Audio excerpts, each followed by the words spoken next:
I'm Mr. Worka. Dan seperti biasa kita akan kembali menyaksikan sebuah kisah petualangan yang paling kalian tunggu-tunggu nih teman-teman. Dan iya, itu adalah King Account. Buat teman-teman yang belum nonton episode sebelumnya, silahkan ditengok dulu ya, karena kita akan langsung jose ke jalur ceritanya.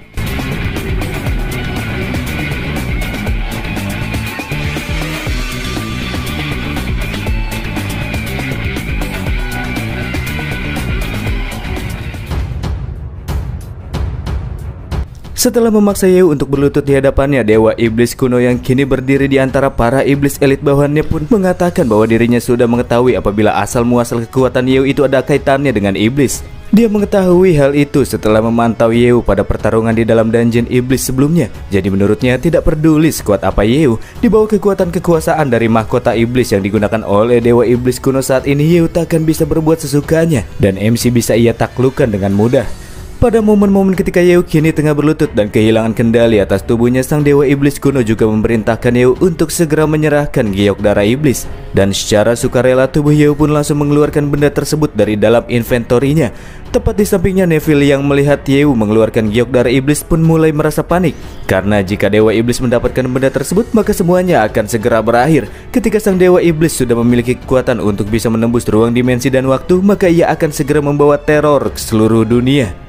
Sementara itu, sang Dewa Iblis sendiri merasa percuma saja bagi Yew untuk berjuang dan melawan, karena selama berada di bawah kendalinya maka giok darah iblis sudah bisa dipastikan akan segera jatuh ke tangannya. Yew dan Neville takkan bisa melawan, apalagi mereka juga nampak dikelilingi oleh 4 iblis elit yang siap melakukan penjagaan yang ketat. Yew yang masih kehilangan kendali atas tubuhnya pun kemudian menyodorkan giok darah iblis ke arah sang Dewa Iblis. Namun di saat yang sama dia juga mengatakan, "Kau ini sangat percaya diri ya, hanya untuk membuatmu bahagia. Apakah kau pikir aku akan menyerahkan benda berharga ini begitu saja?" Lanjut Yew sambil dirinya menonaktifkan akun Demon Destroyer dan membuatnya bisa kembali menggerakkan tubuhnya dengan sesuka hati. Tentu saja apa yang kini disaksikan oleh Dewa Iblis membuatnya sangat amat terkejut, karena bagaimana mungkin bisa Yew bisa melepaskan diri dari kekuatan mutlak mahkota iblis yang sanggup untuk menundukkan iblis-iblis kuat ini. Setelah lawan terkejut, Yew pun langsung mengkasih paham. Memang benar kekuatan dari mahkota iblis itu sangat luar biasa, tapi itu hanya sekedar berlaku untuk para iblis saja. Faktanya Yew itu bukan cuma punya kekuatan iblis aja bosku, tapi dia juga bisa menggunakan banyak cara serta kekuatan untuk menghadapi si Dewa Iblis kuno ini. Dalam masalah ini, Dewa Iblis pun memberikan tanggapan. Menurutnya Yew yang bisa melepaskan diri dari kekuatan mahkota iblis dengan caranya sendiri memang dirasa agak sedikit pintar, tapi nggak pintar-pintar amat menurutnya. Dan baginya Yew ini terlalu naif karena sudah menonaktifkan kekuatan iblisnya di dalam tempat ini, karena terdapat sebuah aturan di dalam Demon Dimension di mana tempat ini hanya bisa ditinggali oleh para iblis saja.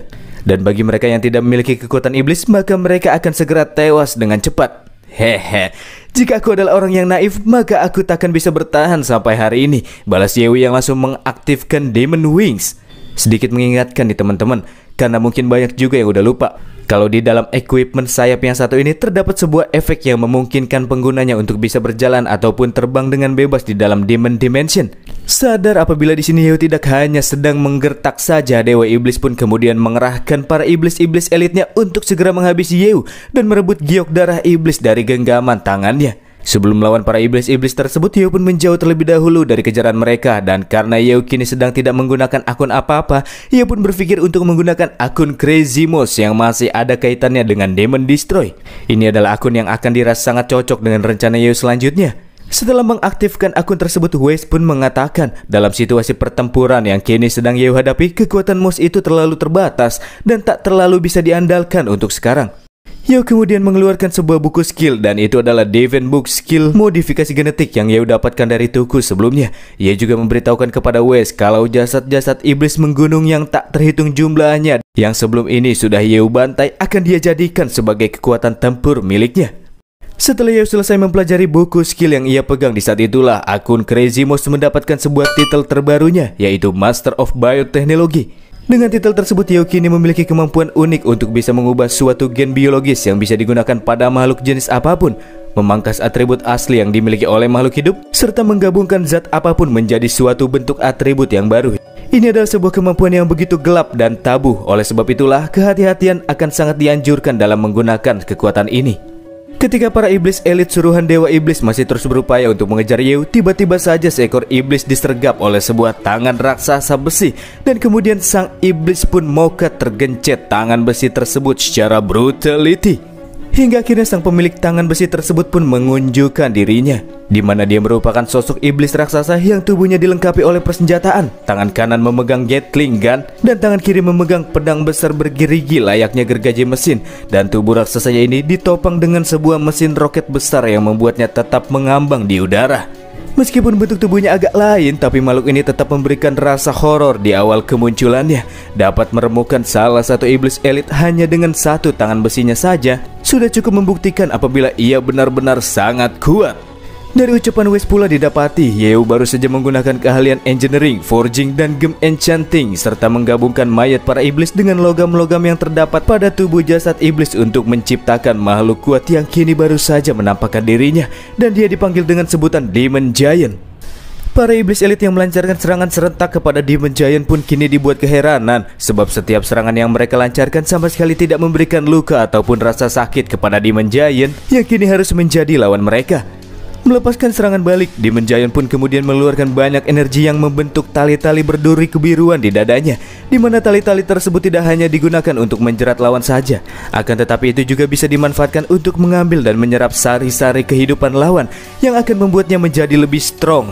Para iblis yang kini harus terjerat oleh kemampuan Demon Giant langsung ampun-ampunan dan mulai meminta bantuan kepada sang Dewa Iblis. "Dasar sekelompok sampah tidak berguna," ucap Dewa Iblis yang datang dan lanjut melayangkan sebuah tebasan untuk memotong tali-tali berduri dari Demon Giant. Memiliki tubuh yang lebih besar darinya serta kekuatan penghancur yang cukup brutal membuat Dewa Iblis kuno sangat menginginkan makhluk raksasa di hadapannya ini menjadi bagian dari sekutunya. Dan untuk bisa menundukkan Demon Giant yang juga merupakan seekor iblis, sang Dewa Iblis kuno pun menggunakan kekuatan mutlak dari mahkota iblisnya untuk membuat Demon Giant tunduk.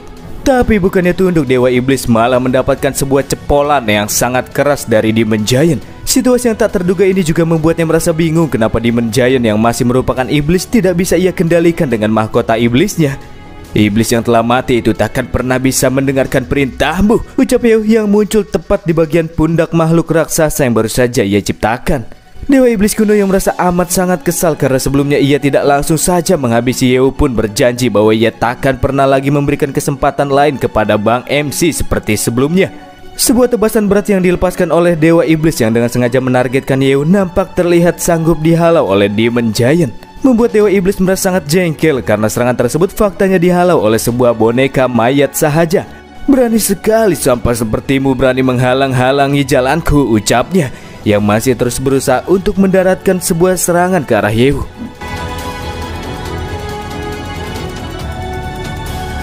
Setelah menghalau beberapa serangan dari Dewa Iblis, Demon Giant kemudian melakukan serangan balik dengan melepaskan sebuah tinju yang cukup berat.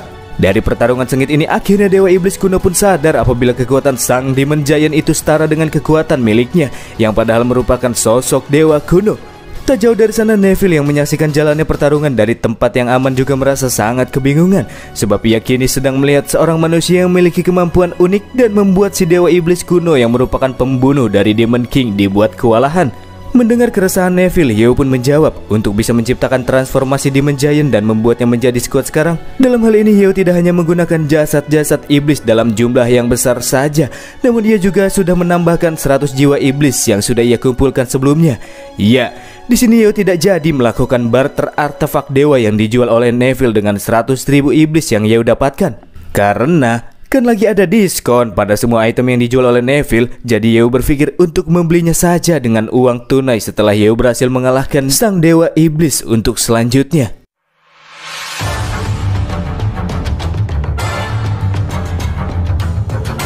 Ketika Yeo melakukan perbincangan dengan Neville, nyatanya Dewa Iblis telah mempersiapkan sebuah skill yang ia sebut dengan Mix World.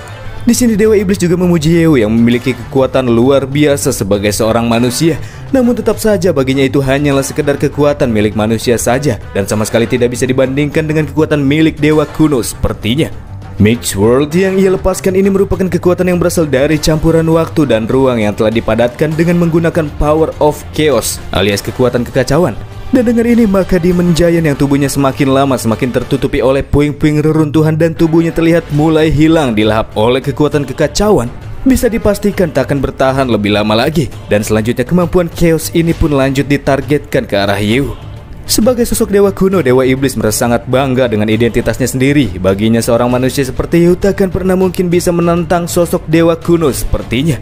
Dari sini pula akhirnya diketahui apabila nama dari sang dewa kuno iblis ini adalah Saradia, yang darahnya kini hanya tinggal 20% saja setelah bertarung melawan Demon Giant sebelumnya. Menjawab perkataan Saradia, Yeo pun mengakui bahwa dirinya memang hanyalah manusia saja. Dia juga memiliki sikap yang sangat fleksibel. Jadi kalau Yeo merasa nggak bisa ngelakuin kerjaannya yang tidak bisa dia selesaikan seorang diri, tinggal minta bantuan aja sama orang yang lebih ahli. Yeo mengatakannya dengan begitu enjoy, seakan-akan ia tidak merasa khawatir dengan kekuatan si dewa kuno yang kini berada di hadapannya. Lihat Yeo yang malah melakukan provokasi dan terlihat begitu santuy kepada Saradia membuat Neville tidak sabaran. Padahal si dewa kuno kini volume darahnya sudah tinggal 20% saja. Jadi harusnya Yeo itu cari cara lain buat ngalahin Saradia, mengingat iblis raksasa sudah tidak lagi bisa Yeo andalkan. Bukannya malah bertindak provokatif, yang mana hal tersebut bisa saja membuat Saradia semakin murka nantinya. Diselimuti oleh reruntuhan puing-puing serta kekuatan ruang dan waktu yang dipadatkan, Yeo terlihat masih santai-santai aja. Hal ini membuat Saradia menjadi semakin tertarik lagi dengan Yeo. Ia mau melihat cara apakah yang akan digunakan oleh sang MC yang kini pergerakannya harus dibatasi oleh kemampuannya. Dan jawaban dari perkara tersebut sangat mudah menurut Yeo, yang langsung mengeluarkan 3 buah Summon Magic Crystal, yang masing-masing dari kristal tersebut mewakili 3 dewa kuno yang selanjutnya akan dia kerahkan. Di saat itulah atmosfer di sekitar area mulai berubah menjadi menegangkan. Bersama dengan itu, dari langit pada akhirnya turun 3 sosok dewa kuno, yang diantaranya adalah Big Eye alias Lacorn si mata 1000, Guyi si wajah cumi-cumi, dan Jubino yang bentuknya seperti kumbang merah, yang akan segera menunjukkan kemampuan mereka dalam sebuah pertarungan antar para dewa kuno.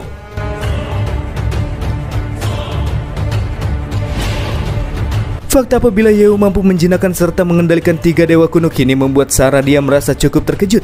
Dia juga di sini menyinggung ketiga saudaranya ini yang dianggap terlalu lemah karena bisa jatuh dan dikendalikan oleh seorang manusia, membuat julukan agung dari dewa kuno kini telah jatuh.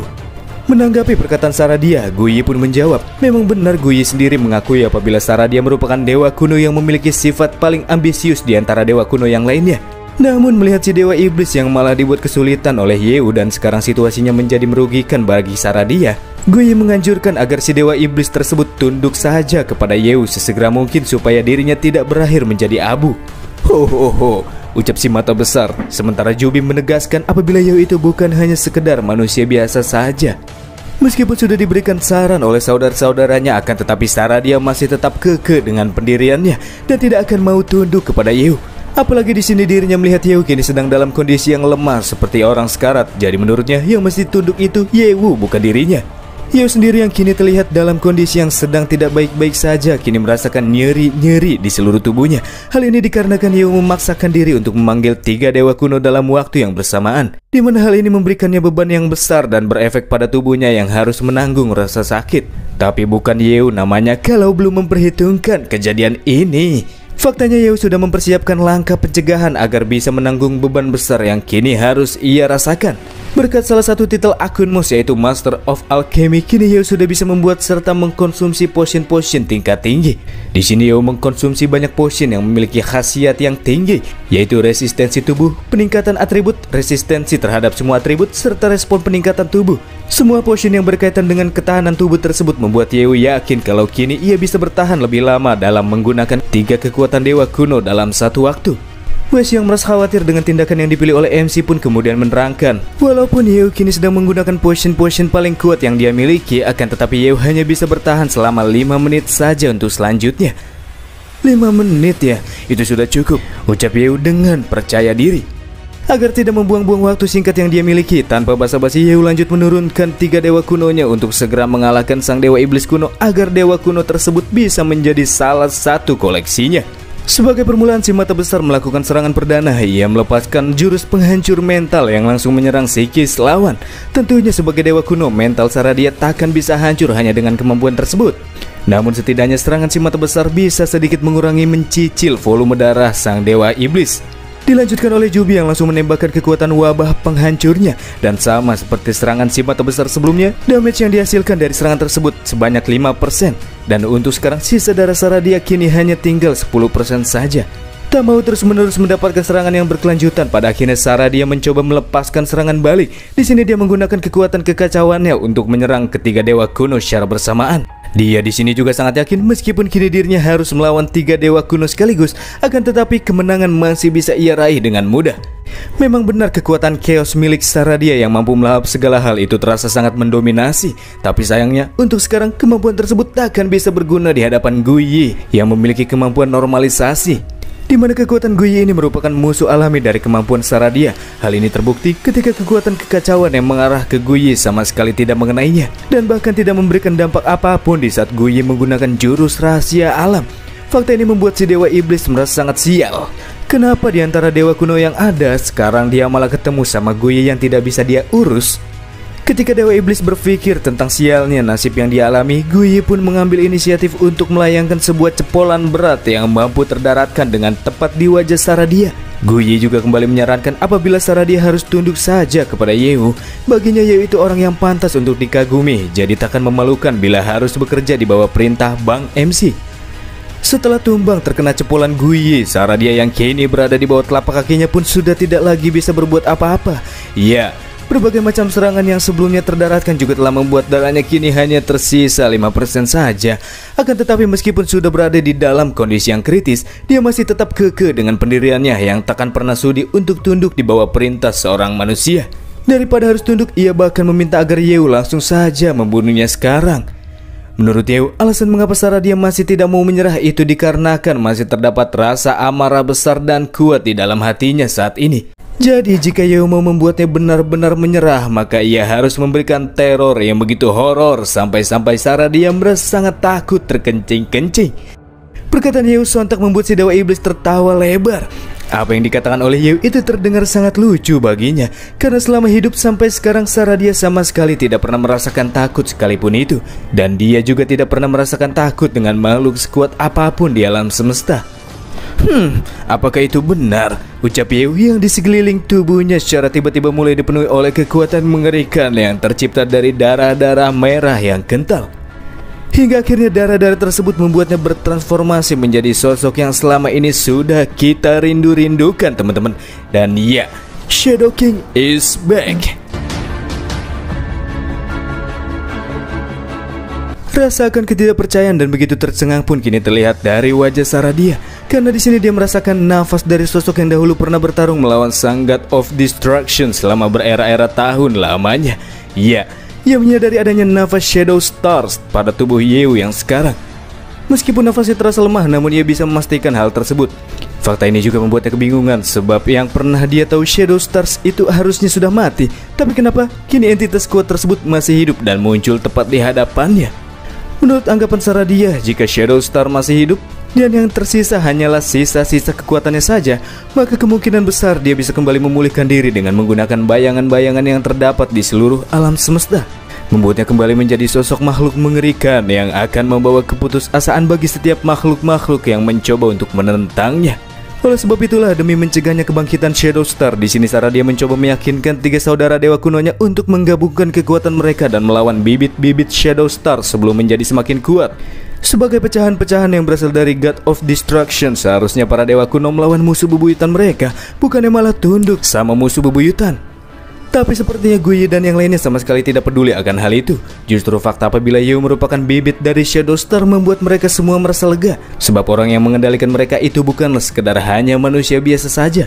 Ketiga dewa kuno ini juga sudah tidak merasa tertarik lagi untuk menggabungkan kekuatan dan kembali menjadi God of Destruction. Mereka tidak mau kehilangan kesadaran individu yang kini sudah mereka peroleh dengan susah payah. Apalagi si Jubi yang kini mempunyai tujuan pembalasan dendam kepada orang-orang dari zona timur yang sudah menyakitinya. Tentunya untuk menunaikan tujuannya tersebut, ia sama sekali tidak mau kehilangan kesadarannya begitu saja. Mendengar keinginan individu yang disampaikan oleh ketiga saudara ini membuat Saradia merasa marah dengan mereka yang malah mau beralih dan tunduk kepada musuh bebuyutan sendiri. Menurutnya ketiganya tunduk bukan karena kemauan, tapi karena mereka merasa takut dengan sosok Shadow Star yang kini menjadi bos mereka. Karena Sarah masih tidak paham dengan situasi yang kini terjadi di depan matanya, Guyi pun menginjak-injak saudaranya yang sangat sulit untuk diajak bicara ini, dengan maksud agar ia bisa menyadari kalau Sarah saat ini tidak memiliki pilihan lain selain tunduk kepada Yeu. Izinkan Daku bertanya sekali lagi. dan ini akan menjadi yang terakhir kalinya. Menyerah atau mati, ucap Yeo yang kini sudah sepenuhnya memegang kendali atas pertarungan di dalam Demon Dimension ini. Selain merupakan sosok yang sangat ambisius, namun Saradia juga memiliki hati yang kuat dan sangat berpegang teguh pada pendiriannya. Kini dia tahu bahwa Yeo sudah bisa menghabisinya setiap saat. Akan tetapi seperti yang sudah ia katakan seperti sebelumnya, ia tak akan mau tunduk dengan lawannya, walaupun itu artinya ia harus kehilangan nyawanya sendiri. Oleh karena itulah, untuk dapat meruntuhkan keteguhan hati yang dimiliki oleh Saradia, Yeo akan menunjukkan sesuatu yang bahkan lebih menyakitkan daripada apa yang disebut dengan kematian. Yeo kemudian mengaktifkan sebuah kemampuan yang disebut dengan Soul Living. Darah-darah yang keluar dari tubuh Shadow King kemudian terlepaskan tepat menuju ke arah Saradia. Setelah Soul Living mengenai sang Dewa Iblis, darah-darah yang kini tertinggal dan mendekam di dalam tubuhnya pun memberikan rasa sakit yang begitu luar biasa. Saradia pun mulai berteriak dengan keras, merasakan kekuatan serta jiwanya dikoyak-koyak dan digerogoti secara perlahan. Meskipun dia merupakan sosok dewa kuno yang memiliki ketahanan tubuh yang kuat, namun ia tidak bisa menahan rasa sakit yang masih terus berlanjut berkat skill Soul Living.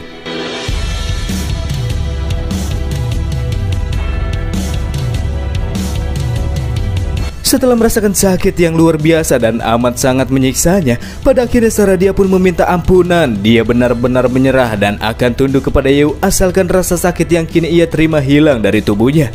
Sambil terus teriak kesakitan, Saradia yang menyatakan kalau dirinya sudah menyerah di sini juga membenarkan perkataan Guyi sebelumnya, di mana dirinya tak akan merasa keberatan harus mematuhi sosok kuat seperti Shadow Star. Sepertinya tubuhmu itu lebih jujur daripada mulutmu ya. Oke, karena kau sudah menyerah, sekarang aku akan melepaskan rasa sakit itu, ucap Yeo sambil mencabut kembali Soul Living yang bernaung di dalam tubuh Saradia.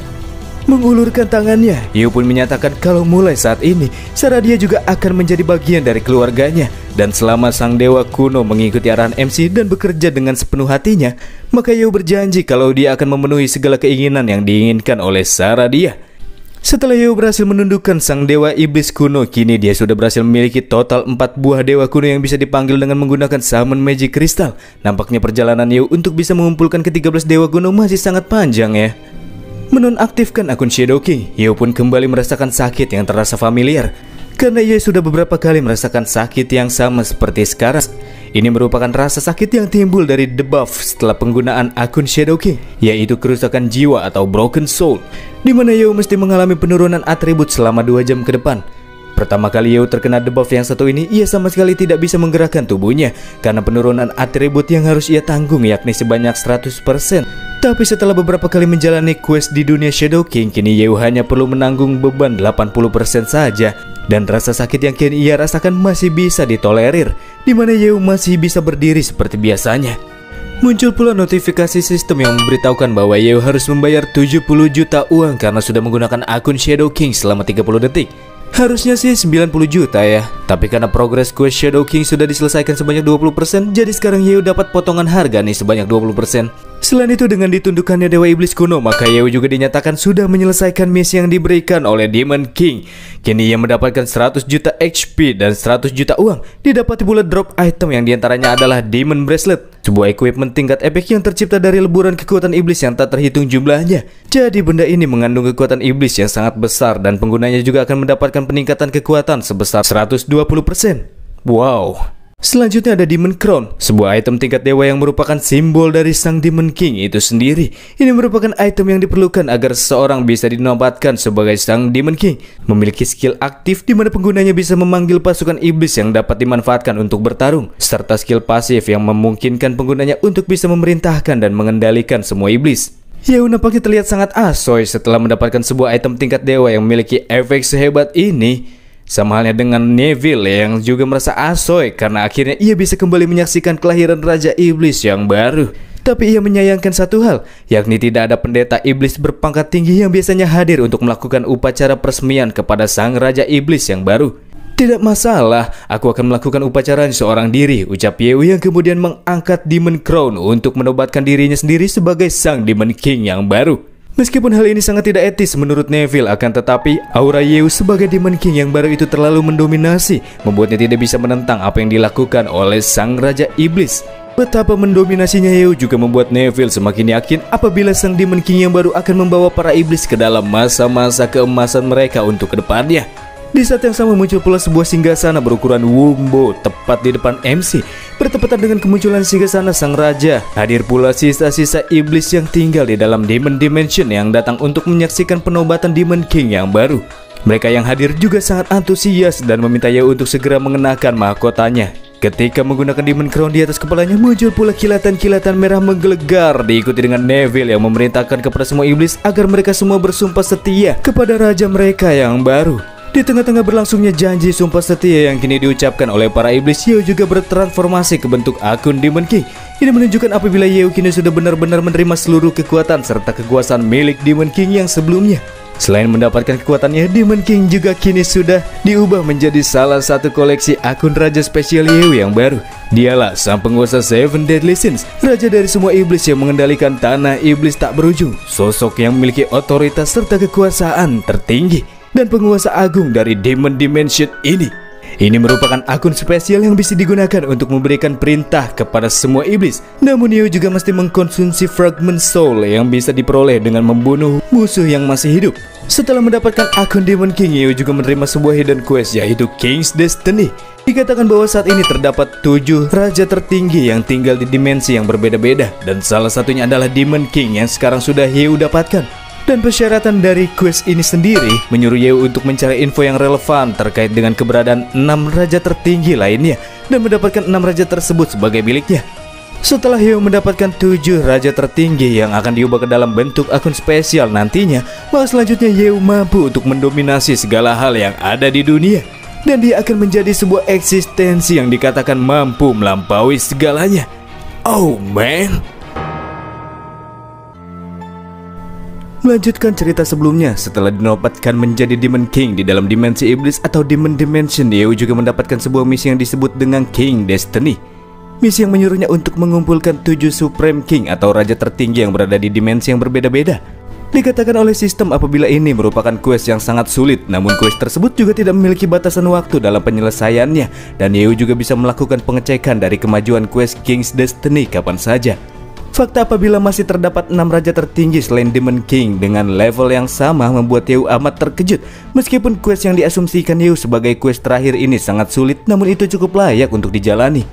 Karena mungkin hadiah yang akan muncul setelah menunaikannya benar-benar tidak bisa terbayangkan. Neville yang kini sudah melihat kembali kelahiran raja barunya lantas menghadap kepada Yeo. Karena Yeo kini sudah menjadi sang Demon King yang memerintahkan para iblis. Sekarang Neville akan memberikan harta Demon King sebelumnya kepada Yeo. Dan harta-harta tersebut terdapat di dalam gudang penyimpanan yang bisa diakses dengan menggunakan kunci rahasia Raja Iblis yang memiliki penyimpanan tak terbatas. Kunci rahasia Raja Iblis ini juga hanya bisa digunakan oleh sosok yang memegang gelar Demon King. Ini membuat harta-harta yang tersimpan di dalamnya tetap aman dan terkendali. Sambil berbisik, Neville juga mengatakan meskipun harta, item, ataupun equipment yang terdapat di dalamnya harus dibeli dengan uang, akan tetapi sebagai Demon King, Yeo bahkan bisa membuat harga dari item-item tersebut menjadi 0 yuan. Dan dia juga bisa menggunakannya dengan sesuka hati. Ini merupakan kabar baik karena Yeo sudah tidak perlu lagi mengeluarkan uangnya sepeser pun. Bagi Yeo, petualangan yang kali ini dirinya lalui di dalam dimensi iblis membawa banyak sekali manfaat baginya. Dan sekarang adalah waktunya untuk pergi ke tujuan selanjutnya, ucap Yeo yang sambil menonaktifkan akun Demon King. Di saat yang sama muncul pula notifikasi yang mengatakan bahwa dimensi iblis ini kini sudah menjadi dimensi eksklusif yang Yeo miliki. Dan dia sekarang sudah bisa masuk kapan saja dan di mana saja ke dalam dimensi tersebut. Selain itu, setelah Yeo keluar dari tempat ini, MC juga akan langsung dipaksa masuk ke dalam dunia Shadow King untuk melanjutkan quest Shadow King yang masih belum kelar. Timingnya sangat pas. Ini merupakan waktu yang sudah dinanti-nantikan oleh Yeo. Karena setelah memiliki 4 dewa kuno, kini Yeo sudah tak lagi merasa ngeri dengan lawan squad apapun yang akan ia temui di dunia tersebut. Setelah membuka portal keluar, Yeo merasa alangkah baiknya jika dirinya juga bisa mendapatkan dewa kuno yang terdapat di dalam dunia Shadow King kali ini, sehingga membuatnya semakin dekat dalam mencapai salah satu tujuannya, yakni untuk mengumpulkan semua dewa kuno. Hal ini membuat Yeo merasa tambah semangat untuk menjalani quest Shadow King. Di saat yang sama di wilayah zona timur, tepatnya di sebuah gedung aliansi zona timur, kita akan melihat seorang petinggi zona timur yang kini sedang menggelar rapat online lewat Zoom bersama dengan para petinggi lainnya. Di mana topik dari rapat tersebut masih terkait dengan kejadian di dalam dungeon iblis sebelumnya yang mengharuskan zona timur kehilangan Tuku dan juga Shuen. Bagi para eksklusif seperti mereka, kehilangan Tuku ataupun Suen tak menjadi pukulan besar bagi mereka ataupun zona timur. Namun dalam permasalahan besar pada insiden tersebut, yang jadi perkaranya adalah sosok yang sudah menghabisi Tuku dan Suen, yang ternyata hanyalah seorang bocah tak dikenal berasal dari barat daya, Yewu. Memang sebelum-sebelum ini para eksklusif zona timur sudah mendapatkan beberapa informasi yang relevan terkait dengan kekuatan Yewu yang didapat dari laporan. Tapi mereka sangat tidak menyangka apabila Yewu memiliki kekuatan yang sangat super. Di sisi lain ada pula petinggi yang merasa kalau zona timur harus membunuh Yewu karena sudah berani menjadi musuh mereka. Tapi ada pula yang kontra dengan pendapat tersebut, karena menurutnya Yewu ini tidak bisa dianggap remeh, di mana Yewu sendiri mendapatkan dukungan penuh dari grup Hanmo yang mengendalikan wilayah zona barat daya. Jadi jika mereka menyatakan perang, maka akan ada konsekuensi besar yang tak terhindarkan, sebab zona timur sendiri memiliki hubungan kontrak dagang dengan Hanmo. Jadi menurut salah seorang yang kontra, dalam hal ini harus ada diskusi dari kedua belah pihak untuk mencapai mufakat. Di arah lain, seorang eksekutif menganggap apabila Hanmo sendiri tidak perlu dikhawatirkan, karena yang paling penting adalah Yewu, karena hanya dalam beberapa bulan saja bocah tersebut bisa berubah dari orang yang sama sekali tidak dikenal menjadi orang nomor 1 di zona barat daya. Perkembangan yang terjadi kepadanya dirasa sangat benar-benar sudah tidak manuk akal. Berdasarkan informasi yang sudah mereka dapatkan, aksi perdana besar Yewu dimulai ketika dirinya bisa menghabisi bos dunia dan berubah ke bentuk naga darah. Dia juga sempat memimpin perang berskala besar. Dan baru-baru ini didapati pula bahwa Yewu memiliki kemampuan untuk bisa mengendalikan para dewa kuno. Dia selalu tumbuh menjadi lebih kuat dari waktu ke waktu. Jadi bisa disimpulkan jika Yewu terus-menerus dibiarkan berkembang seperti ini, maka sudah pasti dia akan menjadi ancaman yang sangat besar bagi zona timur, sampai-sampai mereka takkan bisa lagi menghentikannya. Oleh sebab itulah menurutnya Yewu harus dibinasakan sebelum ia menjadi sosok yang memiliki kekuatan absolut. Karena terdapat dua anggapan yang saling berlawanan dalam rapat tersebut, pada akhirnya sang penggelar rapat akan melakukan voting. Bagi mereka yang setuju untuk membunuh Yewu, mereka harus menekan lampu hijau. Sedangkan yang tidak setuju menekan lampu merah. Dan dari voting tersebut didapati 3 orang menekan lampu hijau dan 1 lampu merah. Dan dengan ini maka hasilnya pun sudah terlihat dengan jelas. Dan mulai dari sekarang akhirnya dinyatakan bahwa Yewu harus diberikan hukuman mati, di mana zona timur akan melakukan segala cara dan metode apapun untuk bisa membunuh MC kita. Dan kemudian kita akan langsung dibawa menuju dunia Shadow King, tepatnya di kota Lingwei. Pada awalnya kota ini hanyalah sebuah kota biasa pada umumnya. Namun setelah wabah yang meracuni para warga Melanda, kota ini mulai ditinggalkan dan berakhir menjadi tempat tinggal para monster yang menggila karena wabah. Karena dianggap terlalu berbahaya, pada akhirnya kota ini pun disegel dengan rapat-rapat agar para monster yang tinggal di dalamnya tidak pergi ke dunia luar.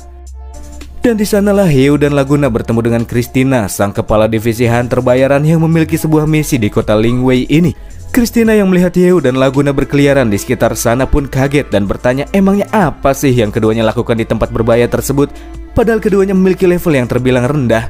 Karena Laguna menjawab dengan terbata-bata, Yewu pun mengambil alih. Ia menjawab kalau kedatangannya ke sana untuk mencari sumber utama wabah lebih lanjut, karena keduanya baru saja mendapatkan beberapa petunjuk terkait dengan wabah. Mendengar ucapan Yewu, Sarin, si pendeta tua yang merasa antusias pun ingin Yewu menjelaskan terkait dengan hal itu lebih detail. Sambil mengeluarkan sebuah kunci, Yewu pun menjelaskan apabila kunci yang sedang ia pegang merupakan kunci pintu masuk selokan kota Lingwei. Dan karena kota Lingwei ini terkenal dengan sebutan kota pusat wabah, Yewu di sini bermaksud untuk melakukan penyelidikan lebih lanjut. Fakta apabila Yewu memiliki sebuah kunci untuk masuk ke dalam kota Lingwei tentunya membuat Sarin dan Christina tercengang. Sebab setelah pecahnya wabah, semua pintu masuk maupun keluar kota tersebut sudah diblokir sepenuhnya. Mereka sendiri sudah cukup lama mencari cara untuk bisa masuk ke dalam kota Lingwei, tapi mereka tidak menyangka apabila Yewu memiliki solusinya. Muncul pula pertanyaan tentang di manakah Yewu dan Laguna menemukan kunci tersebut. Laguna pun menjawab kalau itu berhasil mereka dapatkan dari salah satu anggota gereja Mystic Blood pada saat menjalankan misi sebelumnya. Jadi keduanya juga kini merasa sangat penasaran tentang hubungan sumber wabah di kota Lingwei dengan gereja Mystic Blood. Di dalam hatinya Yewu mengatakan memang benar yang diucapkan oleh Laguna itu bukanlah suatu kebohongan, di mana mereka mendapatkan kunci tersebut dari anggota gereja Mystic Blood. Tapi untuk masalah tewasnya uskup serta terbunuhnya beberapa hunter yang sebelumnya sempat menyerang mereka itu tidak boleh sampai diungkapkan. Karena bila itu terungkap ada kemungkinan Laguna bisa putus hubungan dengan Christina. Dan kejadian tersebut akan memberikan dampak yang besar karena mengacaukan garis waktu. Pengetahuan tentang kacaunya garis waktu ini sudah Yewu dapati setelah ia melalui misi di dunia Merlin sebelumnya. Maka dari itulah di sini Yewu akan membuat Laguna berjalan di jalan yang sudah semestinya ia lalui. Kembali ke topik utama, dari jawaban yang diberikan oleh Laguna, Christina memang agak merasakan sedikit kecurigaan darinya. Tapi wanita ini yakin apabila Laguna adalah orang yang jujur, dan bila dimasukkan logika, perkataan Laguna memang sangat masuk akal. Dan selanjutnya Sarin yang menyatakan jika ia dan Christina kini memiliki misi berbahaya di kota Lingwei, meminta Yeo untuk menyerahkan kunci masuk selokan kota Lingwei dengan nada yang halus. Ia juga menjelaskan kalau bagian dalam dari selokan kota Lingwei ini sangat rumit. Kota tersebut juga amat sangat berbahaya. Maka dari itulah Yeo dan Laguna yang memiliki level rendah disarankan untuk tidak masuk ke dalamnya. Sambil berterima kasih atas saran yang diberikan, Laguna memastikan bahwa dia masih kekeh dan ingin masuk dan melihat sendiri kondisi di dalam kota tersebut.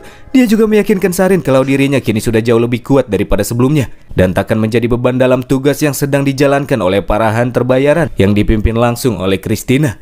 Karena di sini Yeo dan Laguna adalah pemilik kuncinya, Christina pun akan membiarkan keduanya ikut masuk ke dalam selokan dan pergi bersama-sama dengan mereka. Dan sekali lagi Christina menjelaskan bahwa kini misi yang hunter bayaran jalani merupakan misi yang sangat penting. Maka dari itulah ia meminta Laguna untuk tidak menahan diri selama berjalannya misi. Laguna pun berjanji akan hal itu. Bahkan ia juga mengatakan jika dirinya kini sudah memiliki kekuatan yang cukup untuk bisa melindungi Nona Christina. Meskipun ucapan Laguna terdengar aneh mengingat level Christina itu jauh lebih tinggi darinya, akan tetapi wanita ini tetap mengucapkan terima kasih karena Laguna sudah baik-baik dan berniat untuk melindungi dirinya. Scene kemudian berlanjut ke depan pintu selokan. Yeo menggunakan kunci yang dimiliki dan benar saja, kunci tersebut bisa membuka pintu masuk selokan menuju bagian dalam kota Lingwei dengan mudah. Dan kemudian semua orang pun masuk ke dalam sebuah lorong yang gelap yang akan mengawali perjalanan berbahaya selanjutnya dalam petualangan di kota Lingwei.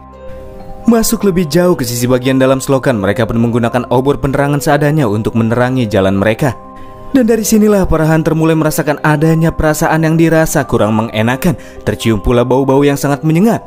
Bau yang mereka cium terasa seperti bau mayat yang sudah terendam dalam waktu yang cukup lama, membuat para hunter mulai mengeluh karena di sini mereka malah pergi ke selokan yang busuk, bukannya melawan para monster. Beberapa hunter bayaran yang baru saja rata-rata berlevel 80-an ini pun bertanya kepada Laguna mengapa sebagai seorang pemula dia tidak terlihat gugup sama sekali. Pada levelnya juga cukup rendah, namun berani sekali datang ke kota Lingwei. Atas perkataan sang hunter, Laguna mengatakan kalau dia itu cuma memberanikan diri saja sebab di depan mereka ada Christina. Ini membuat si hunter mengecap Laguna sebagai seorang penjilat yang handal, sama seperti yang sempat ia dengar dari rumor yang beredar. Hal serupa juga dirasakan oleh Yeo yang baru saja berlevel 18. Menurut seorang hunter, dengan level sekecil itu, Yeo bisa mokat hanya dengan satu sentuhan saja dari para monster. Yeo yang juga sedikit berakting pun menganggap tidak masalah bahwa levelnya kecil. Toh dia juga akan segera menjauh bila terjadi suatu pertempuran. Selain itu MC juga meminta kepada hunter tersebut untuk menjaganya bila terjadi sesuatu yang berbahaya. Akan tetapi sebagai orang yang berlevel lebih tinggi dan seharusnya melindungi yang lemah, hunter yang satu ini malah menyuruh Yeo untuk banyak-banyak berdoa supaya bisa hidup lebih lama. Karena tidak akan ada yang peduli jika selanjutnya Yeo berada dalam posisi yang berbahaya, ujarnya. Di arah lain, Laguna yang merasa begitu penasaran bertanya kepada Christina terkait dengan misi penting yang kini ia jalani. Di sini ia ingin mengetahui lebih lanjut terkait dengan isi yang lebih detail dari misi tersebut. Atas keingintahuan Laguna, Sarin langsung saja menyelah. Menurutnya Laguna tidak perlu banyak-banyak bertanya sebab ia tidak memiliki hak ataupun andil untuk mengetahui isi dari misi yang sangat penting dan rahasia tersebut. Ini merupakan tugas yang sangat-sangat berbahaya menurut Christina. Jadi di sini ia berharap agar Laguna tidak perlu ikut berpartisipasi dalam misi ini dan menyuruhnya untuk fokus saja melindungi diri sendiri. Oh, jadi begitu ya, jawab Laguna yang merasa jika Christina di sini amat sangat memperdulikannya. Ini juga membuatnya berhenti bertanya terkait dengan misi penting yang membuatnya sangat penasaran. Bahkan Christina yang berlevel 150 pun merasa misi yang kini ia lakukan sangat berbahaya. Nampaknya terdapat sesuatu yang masih tersembunyi di dalam misi ini. Jika Yeo mengingat insiden sebelumnya di mana si uskup saja berlevel 100, ia memperkirakan bahwasannya tingkat bahaya di dalam kota Lingwei ini seharusnya berada di kisaran level 150 sampai 180-an. Itu adalah level yang cukup tinggi dan sangat beresiko bagi Christina sekalipun. Dan di saat itulah beberapa hunter mulai mendengar adanya suara-suara mengerikan yang berasal dari selokan di bagian yang lebih dalam. Dan semakin lama suara tersebut terdengar semakin jelas. Yang ternyata suara-suara tersebut berasal dari tikus-tikus kotor tak berdasi, tak bertopi, tak berompi yang rata-rata berlevel 10 saja. Seorang hunter yang sangat kesal pun langsung menendang tikus-tikus tersebut. Ia merasa sangat jengkel sebab sosok yang sudah membuatnya merasa ngeri sekali faktanya hanya sekedar makhluk rendahan saja. Akan tetapi makhluk rendahan ini datang bersama dengan kelompok mereka yang sangat besar dengan jumlah yang tak terhitung saking banyaknya. Mencoba untuk tetap santai, seorang hunter menganggap berapapun jumlahnya takkan jadi masalah karena bagaimanapun juga para tikus-tikus ini berlevel sangat rendah dan dirasa takkan bisa menyakiti mereka. Namun anggapan para hunter seketika berubah di saat para tikus-tikus tersebut mulai menggabungkan diri mereka dan membentuk suatu perwujudan dengan level yang jauh lebih tinggi dari sebelumnya. Tikus-tikus yang bersatu ini disebut dengan Red Man. Bagian matanya yang berwarna merah menandakan apabila Red Man ini juga terkena imbas dari efek wabah. Dalam waktu yang singkat, para tikus yang jumlahnya sangat banyak pun berubah menjadi ratusan Red Man yang dengan cerdiknya juga langsung memblokir semua jalur pelarian para hunter. Dengan situasi seperti sekarang, maka tak ada jalan lain lagi selain melakukan baku hantamisme. Sebagai seorang pemimpin di sini, Christina meminta semua orang agar tidak panik dan menyiapkan formasi untuk bertarung. Sementara Laguna dan Yeo diharapkan untuk melindungi diri sendiri dan menghindari setiap serangan yang tertuju kepada mereka berdua. Tapi sebelum para hunter memulai serangannya, para Redman terlebih dahulu melakukan inisiasi, di mana mereka lah yang malah terlebih dahulu memulai serangan kepada para hunter. Hal ini memaksa Sarin untuk melakukan inisiatif dengan memasang pelindung cahaya kepada semua orang. Tapi karena jumlah Redman yang terlalu banyak, ia merasa jika mantra pelindungnya ini takkan mungkin bisa bertahan lama. Pada situasi di mana kelompok hunter kini sudah kalah dalam hal jumlah namun lebih diunggulkan dalam hal level, Christina menginstruksikan kepada semua orang untuk tidak lengah, dan selanjutnya mereka akan mengurangi jumlah musuh secara perlahan untuk bisa meraih kemenangan. Unggul dalam level? Hah, tidak ada hal semacam itu, ucap seekor tikus yang bentuknya benar-benar berbeda bila dibandingkan dengan yang lainnya. Sosok bos monster yang kehadirannya sama sekali tidak terduga-duga dan levelnya jauh lebih tinggi dari semua orang yang berada di sana. Makhluk berkepala tiga ini bernama Keros, si tikus berkepala tiga. Keros yang berlevel 170 dan menganggap para hunter sebagai kudapan nikmat yang bisa meningkatkan levelnya ini pun melakukan serangan perdananya. Ia mendaratkan sebuah pukulan yang dapat dengan mudah menghancurkan pelindung yang dibuat oleh Sarin hanya dalam satu kali hantaman saja, membuat semua orang terhempaskan ke berbagai arah. Dari sini Sarin yang mendapatkan luka dari Keros merasa bahwa kemunculan bos monster tersebut sudah sepenuhnya mengubah situasi, dan kini mereka sudah tak lagi memiliki kesempatan untuk bisa menang dalam situasi yang kini terjadi. Karena situasinya kini sudah benar-benar berubah, Christina mengarahkan semua hunter untuk segera pergi dan kabur dari tempat tersebut secepat mungkin. Sementara dirinya sendiri akan mengulur waktu dan menahan si bos monster sebisanya. Cek, ingin menahanku? Padahal aku ingin sekali membuatmu sebagai kudapan penutup. Tapi jika kau memang sedang terburu-buru, aku akan membuatmu menjadi yang paling pertama, ucap Keros yang terus melepaskan serangannya ke arah Christina. Ketika menghindari setiap serangan, Keros sempat terfikir di dalam benak Christina. Pada awalnya dia memang sudah tahu jika misi yang diberikan oleh petingginya kali ini merupakan misi bunuh diri. Tapi dirinya tidak menyangka jika ia harus dihadapkan dalam situasi putus asa sebelum bisa masuk ke dalam kota Lingwei. Untuk membuat Christina yang terus kabur-kaburan terdiam, Keros kemudian memuntahkan semburan cairan lambung dari mulutnya, membuat baju wanita tersebut sedikit robek-robek sekaligus menghentikan pergerakannya. Christina yang kini jatuh terduduk ternyata masih menyimpan sebuah jurus ultimatum. Jurus ultimatum yang dia miliki adalah sebuah pertaruhan, karena itu juga bisa menyakiti dirinya sendiri. Namun bagaimanapun caranya, ia harus melakukannya karena sudah tak lagi memiliki pilihan lain untuk sekarang. Sebagai sosok pemimpin, wanita ini juga merasa bertanggung jawab menciptakan sebuah peluang bagi para bawahannya untuk bisa kabur dari tempat kejadian perkara. Mempersiapkan jurus tersebut, Christina kemudian mengangkat pedang yang nampaknya akan ia tusukkan ke tubuhnya sendiri.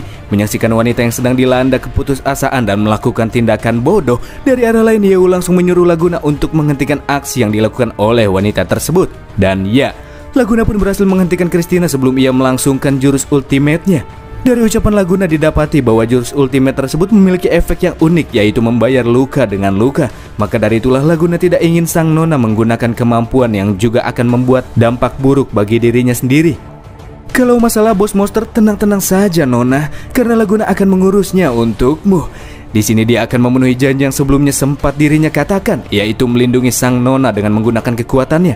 Sambil berjalan ke arah sang monster, Laguna juga menyarankan kepada Christina agar berhenti mengkhawatirkannya, sebab Laguna akan mengakhiri pertarungannya dengan cepat. Bersama dengan itu, nampak terlihat mata Laguna serta taringnya berubah ke mode vampir. Di arah lain, Keros menyatakan bahwa dia sudah banyak sekali melihat para hunter yang keras kepala seperti Laguna, namun mereka semua harus berakhir dikunyah-kunyah olehnya. Sedangkan Laguna sendiri nampak terlihat membuat beberapa luka di tubuhnya, menyebabkan darah dari luka tersebut mulai menetes ke permukaan tanah. Segarnya aroma darah Laguna yang memiliki rasa berbeda dari manusia pada umumnya membuat Keros mulai meneteskan air liurnya, membuatnya semakin tidak sabaran untuk membuat Laguna menjadi santapan utamanya. Dan karena terlalu menggiurkan untuk diabaikan, tanpa pikir panjang Keros yang tidak bisa menahan diri lagi pun langsung bergerak menuju ke arah Laguna. Sedangkan Laguna sendiri sudah siap sedia menanti kedatangan monster tersebut. Setelah jarak di antara keduanya semakin dekat, strepet, Laguna memotong tubuh Keros dengan begitu cepat menggunakan pedang darah yang ia ciptakan dari darahnya sendiri. Akan tetapi Keros masih belum wafat dan darahnya kini hanya tersisa 10% saja. Keros yang merasa kaget karena ia hampir saja tewas hanya dengan satu kali serangan kemudian berubah dan menyebarkan dirinya menjadi tikus-tikus kecil. Sebagai entitas yang tercipta dari tikus-tikus dalam jumlah tak terhitung, ia merasa kalau serangan Laguna takkan berarti kepadanya. Karena selama satu bagian dari dirinya bisa meloloskan diri, dia masih terus bisa bertahan hidup. Di saat musuh masih terus mengoceh dan membangga-banggakan dirinya sendiri, tanpa sadar Laguna ternyata sudah mempersiapkan sebuah skill yang dikenal dengan Deep Abyss. Dalam skala area yang cukup luas, kemudian muncul genangan darah dan dari genangan tersebut muncul tangan-tangan yang menangkap gerombolan tikus yang jumlahnya sangat banyak. Dan sebagai eksekusinya, Laguna kemudian menyedot darah dari para tikus-tikus tersebut. Berbeda dari para monster yang sudah ia sedot sebelumnya, Laguna di sini merasa darah dan daging tikus ini sangat bau. Kemampuan Laguna tersebut juga menutup aksi perbaku hantaman yang terjadi kali ini.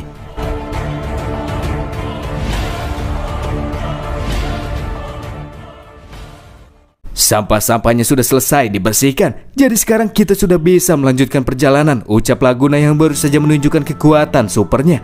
Sudah pasti aksi Laguna yang menggunakan darah sebagai senjatanya membuat para hunter merasa begitu tercengang. Sebab kemampuan yang baru saja ia tunjukkan merupakan kemampuan yang biasa digunakan oleh para anggota dari gereja Mystic Blood.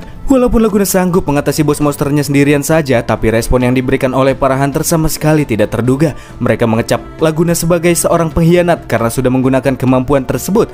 Dalam hal ini Christina menginginkan Laguna untuk memberikan penjelasan terkait dengan kemampuan aneh yang baru saja ia gunakan. Akan tetapi Laguna merasa bahwa ia tidak harus menjelaskannya lebih jauh. Karena yang terpenting di sini, ia bisa menyelamatkan nyawa semua orang. Jadi seharusnya dengan ini Christina tidak boleh meragukan dirinya. Menatap dengan tajam, Sarin pun mengatakan memang benar Laguna sudah menyelamatkan nyawa semua orang. Akan tetapi keberadaan gereja Mystic Blood sendiri diketahui sudah merugikan banyak orang. Dan yang paling tidak bisa dibantah, mereka-mereka orang merupakan musuh dari anggota pemburu bayaran. Dan karena kemampuan Laguna sangat mirip dengan kemampuan gereja Mystic Blood, Sarin ingin Laguna tetap menjelaskan kekuatan yang baru saja ia gunakan tanpa adanya kebohongan.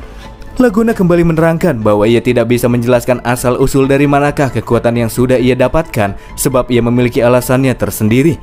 Tapi satu hal yang pasti, di mana dirinya hanya akan menggunakan kekuatan tersebut untuk melawan kejahatan dan melindungi orang-orang yang lemah. Karena di sini Laguna tidak mau mengungkapkan fakta yang sebenarnya, para hunter pun mulai melantunkan opini-opini liar mereka. Ada yang menganggap jika Laguna sudah menjual jiwanya kepada dewa kuno gereja Mystic Blood untuk mendapatkan kekuatan tersebut. Dan ada pula yang berteriak jika penampilan Laguna sebelumnya sangat mirip dengan vampir legendaris. Dari opini-opini tersebut, pada intinya para hunter yang tidak tahu balas budi ini menganggap apabila Laguna ini sangat berbahaya. Jadi dia harus disingkirkan dari kelompok mereka agar tidak terjadi hal-hal yang tidak diinginkan seperti menghisap darah para hunter secara diam-diam.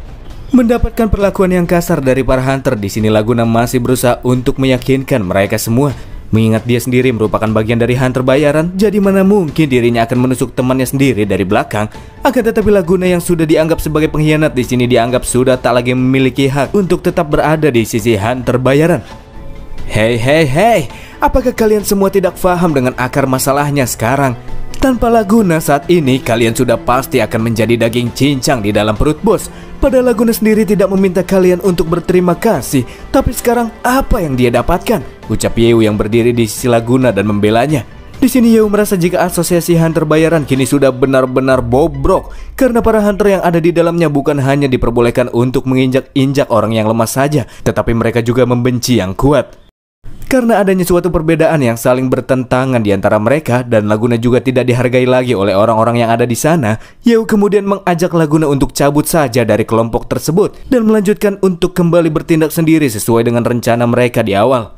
Di arah kepergian Yeu dan Laguna dari TKP, masih ada saja hunter yang mencibir mereka. Hunter yang satu ini merasa apabila keduanya yang berani menjelajahi selokan yang seperti labirin ini dan hanya bermodalkan 2 orang saja takkan pernah bisa keluar dari selokan tersebut dalam keadaan hidup-hidup. Oke, kalau begitu mari kita lihat saja siapa di antara kita yang bisa keluar dari selokan ini secara hidup-hidup, ucap Bang Yeu yang dengan enjoyable balik nantangin. Tanpa diduga, perbuatan yang dilakukan oleh Yeu kali ini menambah angka progres quest Shadow King menjadi 22%, dan Yeu bisa keluar dari dunia ini ketika ia mencapai perolehan angka 40%. Para hunter pun merasa sangat jengkel dengan sikap arogan Yeu yang padahal baru berlevel 18 saja dan bahkan tidak memiliki peta seperti mereka. Sumpah serapah pun mereka berikan agar Yeu jadi orang pertama yang mati.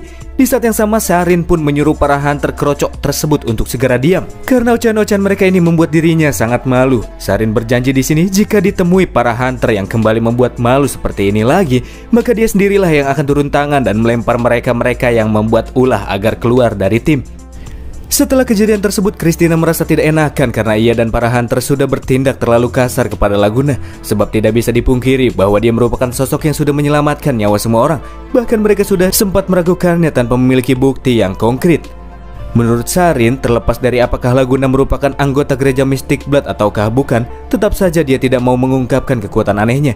Jadi daripada membiarkan faktor tak terduga sepertinya tetap bersama mereka, Sarin merasa ada baiknya bila mereka berpisah dan berjalan sesuai dengan tujuan mereka masing-masing. Dan kemudian perjalanan kelompok hunter bayaran untuk menuntaskan misi penting yang isinya masih belum diketahui namun dirasa sangat penting bagi kelangsungan hunter pun terus berlanjut. Selanjutnya kita akan beralih ke sisi Yeu yang juga masih melanjutkan perjalanannya, menyusuri selokan-selokan yang gelap tanpa menggunakan penerangan apapun. Lihat Laguna yang terus terdiam sepanjang perjalanan, Yeu pun menyuruh Laguna untuk tidak usah terlalu khawatir tentang Christina, karena kehadiran bos pada pertarungan sebelumnya hanyalah sebuah kebetulan saja. Jadi menurut MC, selama wanita tersebut waspada dengan level serta pengalaman yang dimiliki olehnya, takkan mungkin terjadi apa-apa kepadanya. Dan karena keduanya masih memiliki hal yang lebih penting yang harus mereka lakukan, Yeu ingin Laguna tidak terlalu terpengaruh dengan kekacauan yang terjadi sebelumnya. Sambil tertawa kecil, Laguna berterima kasih kepada Yeu karena sudah mau mengkhawatirkannya. Akan tetapi bukan itu masalah yang sedang dipikirkan oleh Laguna sekarang, melainkan masalah yang lainnya. Pada awalnya ia berpikir selama dirinya menjadi cukup kuat ia bisa merubah sikap para hunter, tapi ternyata anggapannya sudah salah besar. Nyatanya kebobrokan asosiasi hunter sama sekali tidak ada kaitannya dengan kekuatan maupun kekuasaan, karena kelakuan para hunter itu sendirilah yang memang sudah membusuk sampai ke dalam hati mereka. Bagi Laguna ini merupakan situasi yang sangat rumit dan membuatnya sama sekali tak berdaya untuk mengatasi masalah yang terjadi di dalam asosiasi hunter bayaran. Yeu pun membenarkan ucapan Laguna, karena sudah jelas-jelas dia sudah menjadi penyelamat nyawa semua orang. Tapi bukannya mengucapkan terima kasih, para hunter malah berbalik menggigit orang yang sudah menyelamatkan mereka. Menurut Yeu ini terjadi dikarenakan adanya rasa kecemburuan setelah mereka melihat Laguna tumbuh dari orang yang lemah menjadi orang yang sangat kuat. Laguna sendiri bisa disingkirkan oleh mereka karena ia terlalu baik, dan para hunter busuk tersebut suka menindas orang-orang yang baik, takut dengan yang jahat, penuh kecurigaan, dan masih banyak lagi sifat buruk yang sudah mengakar di dalam hati mereka dan sudah tidak ada lagi obatnya untuk bisa mengubah mereka. Fakta ini membuat Laguna semakin bingung dengan apakah yang mesti dia lakukan untuk selanjutnya. Laguna sendiri takkan pernah membuat tujuan yang sudah ia lakukan sejauh ini berakhir dengan kesia-siaan. Makanya ia akan tetap berjuang apapun yang akan terjadi untuk depannya. Bagi Yeu, solusi dari permasalahan yang Laguna alami itu cukup mudah. Karena hunter bayaran yang diisi oleh orang-orang busuk sudah tak lagi bisa dirubah. Jadi lebih baik hancurin aja semuanya. Terus bangun kembali dari awal deh sesuai dengan idealisme yang diinginkan oleh Laguna. Laguna pun kaget dengan solusi Crazy Yeu. Sebelum melakukannya, ia pun bertanya terlebih dahulu apakah cara ini bisa berhasil. Menurut Yeu tentu saja itu memungkinkan. Untuk menghadapi sifat korup serta kebusukan para manusia yang bejat, cara satu-satunya adalah rusak dan hancurkan mereka dengan menggunakan kekuatan yang mutlak. Dan dengan begitu maka segalanya bisa kembali dibangun ulang dari permulaan. Mengulurkan tangannya, Yeu di sini memberikan pertanyaan apakah Laguna sudah siap untuk membangun ulang kembali dunia ini. Setelah terdiam sejenak, Laguna pun langsung terlihat sangat bersemangat. Rencana Yeu yang bermaksud untuk meratakan asosiasi hunter dan membangunnya kembali dari awal benar-benar merupakan pandangan yang jauh ke depan. Oleh karena itulah, demi bisa mencapai situasi tersebut, mulai dari sini Laguna berjanji jika dirinya akan terus berjuang menjadi lebih kuat agar ia bisa kembali membangun dunia ini. Melihat Laguna yang sangat bersemangat membuat Yeu agak merasa bersalah, karena dengan ini MC sudah membantu Laguna berubah menjadi sosok penjahat lebih cepat dari yang seharusnya. Tapi bagaimanapun juga takdir Laguna untuk menjadi sosok penjahat dunia takkan bisa berubah karena itu adalah takdir yang mutlak. Menyusuri selokan lebih jauh, kemudian keduanya dihadapkan dengan persimpangan jalan bercabang 3. Ini merupakan kejadian klise menurut Yeu. Keduanya tidak memiliki peta selokan, Dan sekarang jika mereka salah pilih jalan, mungkin keduanya bisa berada dalam situasi yang berbahaya. Dalam hal ini untunglah Yeo mempunyai sebuah kemampuan yang bisa diandalkan, dan itu adalah skill pasif dari kemampuan Grid, yakni Grid Perception. Skill ini akan menunjukkan arah yang benar kepada si pengguna ketika si pengguna memiliki hasrat keserakahan akan sesuatu. Di sini Yeo berpikir bagaimana cara untuk keluar dari selokan, dan secara otomatis Grid Perception di sini langsung menunjukkan arah supaya Yeo bisa meninggalkan selokan ini. Yeo kemudian langsung memasuki selokan yang ditunjukkan oleh skillnya, sementara Laguna mengikutinya dari belakang tanpa ragu karena Yeo terlihat sangat yakin masuk ke dalamnya. Maka dari itulah di sini ia pun percaya kalau jalan tersebut aman. Selama perjalanannya sampai sekarang, Yeo merasakan apabila Laguna ini terlalu bergantung kepadanya. Gimana mau jadi raja sejati kalau nggak bisa mandiri, pikir Yeo. Oleh sebab itulah, di kesempatan selanjutnya Yeo akan mencoba membiarkan Laguna membuat keputusannya sendiri supaya pikirannya bisa lebih matang lagi. Kita kemudian akan beralih ke sisi kelompok bayaran. Nampak terlihat mereka kini masih terus menyusuri selokan sambil melihat peta kota Lingwei sebagai penunjuk jalan mereka. Christina merasa sangat beruntung karena di dalam peta kota Lingwei yang ia pegang di dalamnya mencantumkan area selokan, jadi mereka tidak nyasar selama perjalanan. Di sepanjang perjalanan mereka juga tidak terdapat satu ekor monster pun yang menghalangi jalan mereka, membuat para hunter berpikir insiden tikus sebelumnya mungkin hanya kebetulan saja. Mereka juga merasa sangat beruntung karena memiliki peta selokan sehingga mereka bisa terhindar dari tempat-tempat yang berbahaya. Berbeda dengan si kedua idiot yang tidak tahu apa-apa, ujarnya. Kata-kata yang ia maksudkan merujuk kepada MC dan Laguna, teman-teman. Dengan wajah yang lesu setelah mendengar obrolan para hunter yang malah senang dengan kematian orang lain, Christina menyatakan kepada Sarin bahwa dirinya merasa jika hati yang dimiliki oleh para hunter semakin lama semakin membusuk dan bejat dari waktu ke waktu. Menurut Sarin, awal dari semua ini terjadi dikarenakan adanya perubahan besar pada dunia mereka yang bermasalah, dan hati orang-orang mulai terdistorsi dengan hal-hal yang tidak baik, dan itu semua tidak bisa dihindari. Jadi untuk sekarang mereka hanya bisa menerima keadaan yang sudah tidak bisa diubah tersebut. Di tengah-tengah jalan mereka tiba-tiba saja muncul sebuah hembusan angin yang menyebabkan semua obor penerangan padam. Angin yang berhembus di dalam selokan tertutup itu sesuatu yang sangat aneh. Oleh sebab itulah Christina di sini mencoba untuk menenangkan semua orang dan memberikan arahan kepada mereka untuk segera membentuk formasi. Sedangkan untuk menerangi ruangan yang gelap tersebut, Sarin selanjutnya menggunakan kekuatan sucinya. Dan tanpa diduga-duga dan tanpa disangka-sangka, mereka semua kini sudah berada di dalam kepungan para monster yang mengerikan. Trot!